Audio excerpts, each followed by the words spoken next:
DCM ಸಂವಿಧಾನ ಬದಲಾವಣೆ ವಿಚಾರದಲ್ಲಿ ಚರ್ಚೆ. ಬಿಜೆಪಿಯವರು ಮಾತನ್ನು ತಿರ್ಚಿಬಿಟ್ಟಿದ್ದಾರೆ ಅಂತ ಡಿ ಕೆ ಶಿವಕುಮಾರ್ ಹೇಳಿದ್ದಕ್ಕೆ ಛಲವಾದಿ ನಾರಾಯಣ ಸ್ವಾಮಿ ಅದೇನು ಡ್ಯಾಮ್ ನೀರ ತಿರ್ಚಕ್ಕೆ ಅಂತ, ಇಂಥವರೆಲ್ಲ CM ಆಗಬಾರ್ದಪ್ಪ ಅಂತೆಲ್ಲ ಹೇಳಿ ಅವರು ರಾಜೀನಾಮೆ ಕೊಟ್ಟು ಕ್ಷಮೆ ಕೇಳಬೇಕು ಅಂತೆಲ್ಲ JDSನವರು. ಓಹೋ, DCM ಪರವಾಗಿ ಯತೀಂದ್ರ ಬ್ಯಾಟ್ ಬೀಸಿದ್ದಾರೆ. ಯಾರು? CM ಮಗ. ಹೌದು. ಏನಂತೆ, ಭಾಷೆ ಸಮಸ್ಯೆ ಕಾರಣ ಹೇಳಬೇಕಾದ ವಿಚಾರ ಸರಿಯಾಗಿ ಹೇಳೋಕ್ಕಾಗಿಲ್ಲ DCM ಅಷ್ಟೇ ಅಂತ ಹೇಳಿದ್ದಾರೆ. ಅಂದ್ರೆ ಏನು ಯತೀಂದ್ರ ಹೇಳ್ತಿರೋದು ಅರ್ಥ? ಶಿವಕುಮಾರ್ ಇಂಗ್ಲೀಷ್ ಬರಲ್ಲ ಅಂತನಾ? ಹೌದಾ? ಹೌದು ಸರ್, ಹಂಗೆ ಹೇಳಿರೋದು. ಹೌದಾ? ರಾಜಕೀಯ ನಿವೃತ್ತಿ ಪಡೆಯೋದನ್ನ ಹೇಳೋದಲ್ಲ, ಮಾಡಿ ತೋರಿಸ್ಬೇಕು. KRS ಅಲ್ಲಿ ನೀರು ಹರ್ಕೊಂಡು ಹೋಗ್ತಿರ್ತದ, ಅದನ್ನ ತಿರುಗ್ಸಕ್ಕೆ ಇದು ನಾವು ತಿರುಗಿಸಿದ್ವಾ? ನಾಲ್ಗೆಗೆ ಏನಾದ್ರು ಹಗ್ಗ ಕಟ್ಟಿದ್ವಾ ನಾವು ತಿರುಚಕ್ಕೆ? ಹೇಳೋದು ಚೀಫ್ ಮಿನಿಸ್ಟರ್ ವೇಟಿಂಗ್. ಅವ್ರೆ ಇವರ ಮಾತುಗಳನ್ನ ಇತ್ತೀಚೆಗೆ ನಾನು ಕೇಳ್ತಾ ಅವರು ವಿಚಲಿತರಾಗ್ಬಿಟ್ಟಿದ್ದಾರೆ. ಇಂಗ್ಲೀಷ್ ಅವ್ರ ನ್ಯಾಚುರಲ್ ಭಾಷೆ ಅಲ್ಲ. ಸೊ ಹಾಗಾಗಿ ಅವ್ರು ಏನಾದರೂ ಮಾತನಾಡಬೇಕಾದ್ರೆ ಅವ್ರು ಏನು ಕನ್ವೆ ಮಾಡಬೇಕಾಗಿತ್ತು ಅದನ್ನು ಸರಿಯಾಗಿ ಕನ್ವೆ ಮಾಡೋಕ್ಕಾಗಿಲ್ಲ. ಯಾವತ್ತೂ ಕೂಡ ನಾನು ಸಂವಿಧಾನ ಬದಲಾಯಿಸ್ತೀನಿ ಅನ್ನೋ ನಾನು ಹೇಳಿಕೆ ಕೊಟ್ಟಿದ್ದೆ, ಆ ಉದ್ದೇಶ ಇರಲಿಲ್ಲ ಅಂತ ಯಾವತ್ತೂ ಕೂಡ ಸ್ಪಷ್ಟನೆ ಕೊಟ್ಟಿಲ್ಲ. ಆದರೆ ನಮ್ಮ ಉಪಮುಖ್ಯಮಂತ್ರಿಗಳು ಸ್ಪಷ್ಟನೆ ಕೊಟ್ಟಿದ್ದಾರೆ. DCM ನಾನು ಹೇಳಿದ್ ಕರೆಕ್ಟ್ ಆಗಿದೆ, ನಾನು ಎಲ್ಲಿ ತಪ್ಪು ಹೇಳಿದ್ದೀನಿ ಅಂತಾರೆ. ಇವ್ರು ನೋಡಿದ್ರೆ ಹಿಂಗೆ ಹೇಳ್ತಾರಲ್ಲ ಸರ್ ಯತೀಂದ್ರ. ಅವ್ರಿಗೆ ಇಂಗ್ಲೀಷ್ ಬರಲ್ಲ ಶಿವಕುಮಾರ್ಗೆ. ಓಕೆ. ರಾಮನಗರದ ಕಾನಕಪುರದಲ್ಲಿ ಕ್ಯಾಂಪೇಗೌಡರ ಮಗ ಇಂಗ್ಲೀಷ್ ಬರಂಗಿಲ್ಲ ಅಂತ ಯತೀಂದ್ರ ಹೇಳ್ತಿರ್ಬೋದು. ನನ್ನ ಪ್ರಕಾರ ಚೆನ್ನಾಗೇ ಇದೆಯಲ್ಲ ಇಂಗ್ಲೀಷು. ಹೌದು ಸರ್, ಅಂದರೆ ಸಮರ್ಥಿಸ್ಕೊಳ್ತಾ ಇರೋದು ಅಷ್ಟೇ. ಚೆನ್ನಾಗಿದೆ. ಕರ್ನಾಟಕ ರಾಜ್ಯದಲ್ಲಿರೋ ಭಾಳ ರಾಜಕಾರಣಿಗಳಿಗೆ ಹೋಲಿಸಿದ್ರೆ DK ಇಂಗ್ಲೀಷ್ ಈಸ್ ಓಕೆ, ಚೆನ್ನಾಗೇ ಇದೆ. ಎಸ್. ಇನ್ನು ರಾಮನಗರ ಜಿಲ್ಲೆ ಹೆಸರು ಬದಲಾವಣೆ ವಿಚಾರದಲ್ಲಿ ಹಿನ್ನಡೆ ಅನುಭವಿಸಿದ ರಾಜ್ಯ ಸರ್ಕಾರಕ್ಕೆ ಈಗ ಗ್ರೇಟರ್ ಬೆಂಗಳೂರು ಬಿಲ್ ವಿಚಾರದಲ್ಲೂ ಹಿನ್ನಡೆ. ಉಭಯ ಸದನದಲ್ಲಿ ಅಂಗೀಕಾರದ ಬಳಿಕ ಅಂಕಿತಕ್ಕಾಗಿ ಕಳಿಸಿದಂತಹ ಗ್ರೇಟರ್ ಬೆಂಗಳೂರು ವಿಧೇಯಕವನ್ನು ರಾಜ್ಯಪಾಲರು ಕೆಲವು ಸ್ಪಷ್ಟನೆ ಕೇಳಿ ವಾಪಸ್ ಕಳಿಸಿದ್ದಾರೆ. ಎಲ್ಲವನ್ನು ಕೂಡ ಸ್ಪಷ್ಟನೆ ಕೊಡ್ತೀವಿ, ಇನ್ ಕೇಸ್ ಅವರೇನಾದರೂ ಅದನ್ನ ಅಂಗೀಕರಿಸಲಿಲ್ಲ ಅಂದ್ರೆ ಮುಂದೆ ನೋಡ್ತೀವಿ ಅಂತ ಹೇಳಿದ್ದಾರೆ HK ಪಾಟೀಲ್. ಏನು ನೋಡ್ತಾರಂತೆ?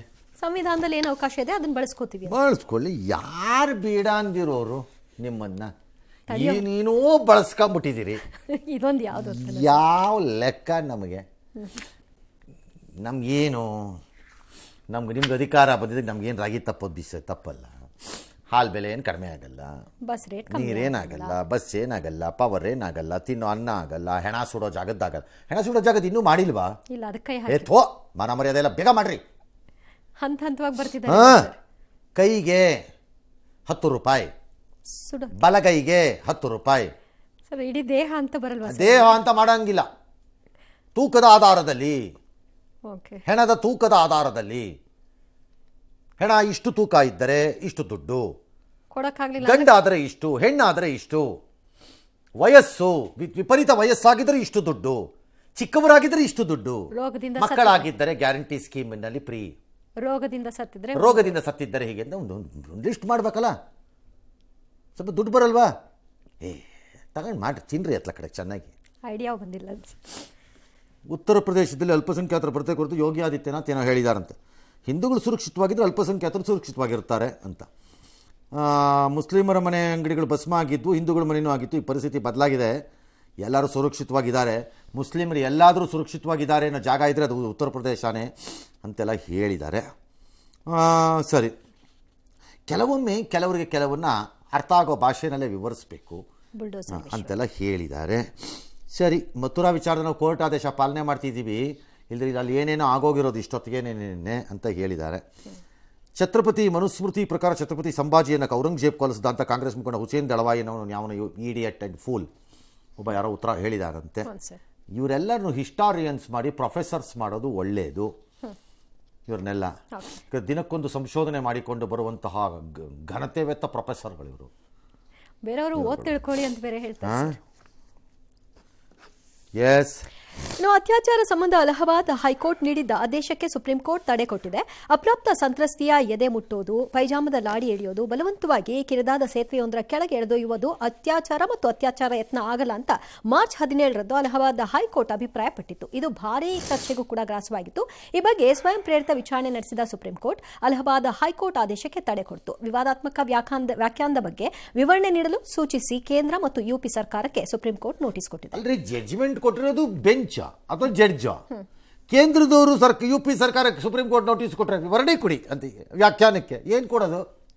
ಒಳ್ಳೆ ಸುಪ್ರೀಂ ಕೋರ್ಟ್ ಆಯ್ತಪ್ಪ, ಕೊಟ್ಟಿರೋರು ನಿಮ್ಮ ಕೊಲಿಗೂ ನೋಟಿಸ್ ಕೊಡಬೇಕಾಗಿತ್ತು. ನೀವು ಕೊಡಪ್ಪ ವಿವರಣೆನ ಒಂದನ್ನ ಅಂತ ಅದು ಬಿಡ್ಬಿಟ್ಟು ಇವ್ರಿಗೆ ಕೊಟ್ರೆ ಏನು ಜಡ್ಜ್ಮೆಂಟ್ಗಳ ಕೆಲವು ಸರಿ.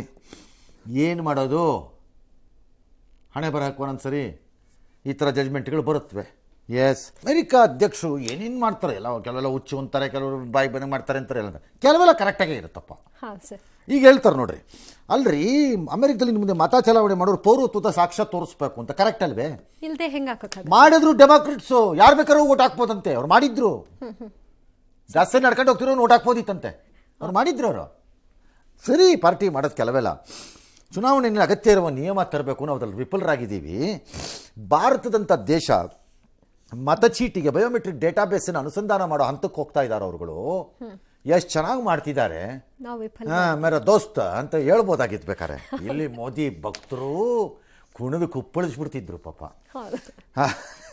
ಅಮೆರಿಕ ಚುನಾವಣೆಯಲ್ಲಿ ಭಾಳ ದೋಷ ಇದೆ, ಪ್ರಕ್ರಿಯೆಯಲ್ಲಿ ನಾವು ರಿಪೇರಿ ಮಾಡಬೇಕು ಅಂತೆಲ್ಲ ಹೇಳಿದ್ದಾರೆ. ಮಾಡ್ಕೊಳ್ರಿ, ಯಾರು ಬೇಡ ಅಂದರು. ಅಯ್ಯೋ, ಅಲ್ಲಿ ಏನಿದ್ದ ಅದು ಏನಪ್ಪ ಅಷ್ಟೆಲ್ಲ ಅಂತಾರೆ. ಈಗ ನಮ್ಮಲ್ಲಿ ಆಟೋ ರಿಕ್ಷಾಲಿ ಹೇಳಿದ್ರೆ ಟಣಕ್ ಅಂತ ಹಿಂಗೆ ಅಂದ್ಬಿಟ್ಟು ಮೊಬೈಲಲ್ಲಿ ಕಾಸು ಕೊಟ್ಟು ಹೋಯ್ತಾ ಇರ್ತಾರಲ್ಲ, ಅಲ್ಲ ಅದೇ ಇಲ್ಲ, ಅದೇ ಇಲ್ಲ ಇಲ್ಲಪ್ಪ ಆ ದೇಶದಲ್ಲಿ ಅಲ್ಲೇ ಇಲ್ಲ, ಅದೇ ಇಲ್ಲ ನೆಟಿಗೆ. ಅದು ಏನು ಅಮೇರಿಕಾ ದೊಡ್ಡ ಟೆಕ್ನಾಲಜಿ ಅಂತ ಕರೀತಾರಪ್ಪ, ಏನು ದೇಶನ. ಎಸ್. ಓಕೆ. ಇನ್ನು ಒಂದು ದಿನದ ಮಟ್ಟಿಗೆ ಪರಪ್ಪನ ಅಗ್ರಹಾರ ಜೈಲು ಪಾಲಾಗಿದ್ದ ವಿನಯ್ ಮತ್ತು ರಜತ್ ಕಿಶನ್ರನ್ನ ಪೊಲೀಸರು ಹೆಚ್ಚಿನ ವಿಚಾರಣೆಗಾಗಿ 3 ದಿನ ಕಸ್ಟಡಿಗೆ ಪಡ್ಕೊಂಡಿದ್ದಾರೆ. ಜಾಮೀನು ಕೊಡಬೇಕು ಅಂತ ವಿನಯ್ ಪರ ವಕೀಲರು ವಾದವನ್ನು ಮಾಡಿದ್ರು.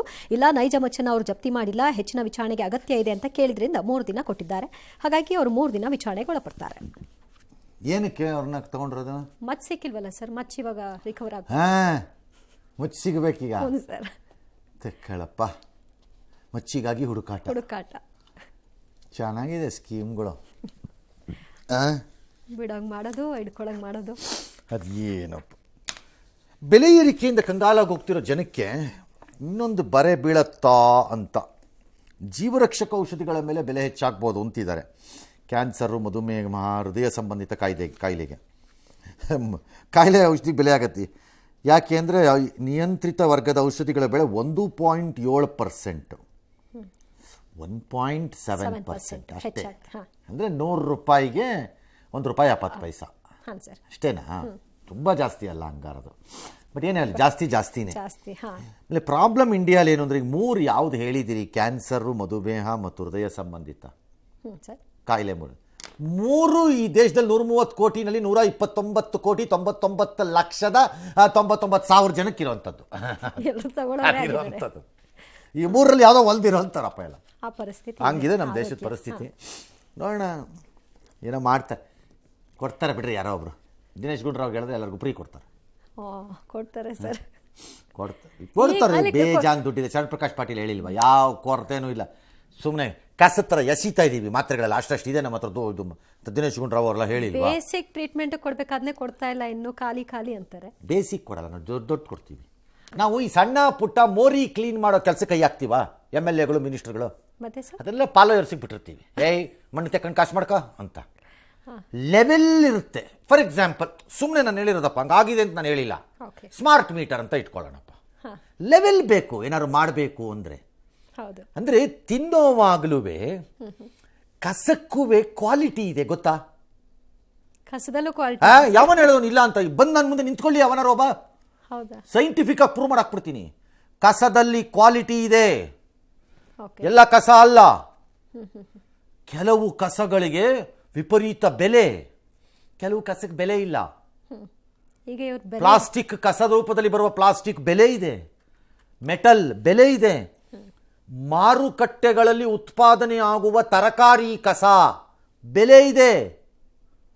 ಯಾಕಂದ್ರೆ ಆ ಕಸ ಇದ್ರ ಮೆನ್ಯೂರ್ ಮಾಡಕ್ಕೆ, ಬಯೋಮೆನ್ಯೂರ್ ಮಾಡಕ್ಕೆ ಬಹಳ ಒಳ್ಳೆ ಕಸ ಅದು, ತ್ಯಾಜ್ಯ. ಹಾಗೆ ತಿಂತಾರಲ್ಲ ಹೇಸಿಗೆಯಲ್ಲೂ ಕ್ವಾಲಿಟಿ ಇದೆ. ಮೋರಿಲ್ ಮಣ್ತಿಗೆ ಲೆವೆಲಲ್ಲಿ ತಿನ್ನಕ್ಕಾಗತ್ತಾ? ಯಾವ್ಯಾವ ಲೆವೆಲಲ್ಲಿ ತಿನ್ಬೇಕು. ಎಸ್. ರಾಜ್ಯದ ವಿವಿಧೆಡೆ ಅಕಾಲಿಕ ಮಳೆ ಮುಂದುವರೆದಿದೆ. ಕಲಘಟಗಿ ತಾಲೂಕಿನ ಕಾಡನಕೊಪ್ಪ ಹೊರವಲಯದಲ್ಲಿ ಮಳೆಗಾಳಿಗೆ ನಿರ್ಮಾಣ ಹಂತದ ಕಾರ್ಖಾನೆ ಗೋಡೆ ಕುಸಿದು 2 ಕಾರ್ಮಿಕರು ಸಾವನ್ನಪ್ಪಿದ್ದಾರೆ, ಒಬ್ಬರು ಗಂಭೀರವಾಗಿ ಗಾಯಗೊಂಡಿದ್ದಾರೆ. ಶಿವಮೊಗ್ಗದಲ್ಲೂ ಕೂಡ ಮಳೆ ಅವಾಂತರ ಮುಂದುವರೆದಿದೆ. ಉತ್ತರ ಕನ್ನಡ ಜಿಲ್ಲೆ ಸಿದ್ದಾಪುರ ತಾಲೂಕಿನ ಹಲವೆಡೆ 25ಕ್ಕೂ ಹೆಚ್ಚು ವಿದ್ಯುತ್ ಕಂಬಗಳು, ಮರಗಳು ಬಿದ್ದಿವೆ. ಜಪಾನ್ ದೇಶದ ಗಗನಯಾನಿ ಕೊಯ್ಚಿ ವಕಾಟ ISS ಅಲ್ಲಿ, ಅಂದರೆ ಇಂಟರ್ನ್ಯಾಷನಲ್ ಸ್ಪೇಸ್ ಸ್ಟೇಷನಲ್ಲಿ ಇದ್ದಾಗ ಬೇಸ್ಬಾಲ್ ಆಡಿದ್ರಂತೆ. ಹೀಗೆ ಅಂದರೆ ಅಲ್ಲಿ ಶೂನ್ಯ ಗುರುತ್ವಾಕರ್ಷಣೆ, ಅಲ್ಲಿ ಇದಿಲ್ಲ, ಗ್ರಾವಿಟಿ ಇಲ್ಲ. ಹಾಗಾಗಿ ಅವ್ರು ಚೆಂಡನ್ನು ಎಸ್ತಿದ್ದಾರೆ. ಎಸ್ತ್ಬಿಟ್ಟು ಟೈ ಅಂತ ಆ ಸೈಡ್ಗೆ ಹೋಗ್ಬಿಟ್ಟು ಅವರೇ ಬ್ಯಾಟಿಂಗ್ ಆಡಿದ್ದಾರೆ ಅದನ್ನು ಇಲಾನ್ ಮಸ್ಕ್ ಶೇರ್ ಮಾಡ್ಕೊಂಡಿದ್ದಾರೆ ನೋಡ್ರಿ ಅಲ್ಲಿ.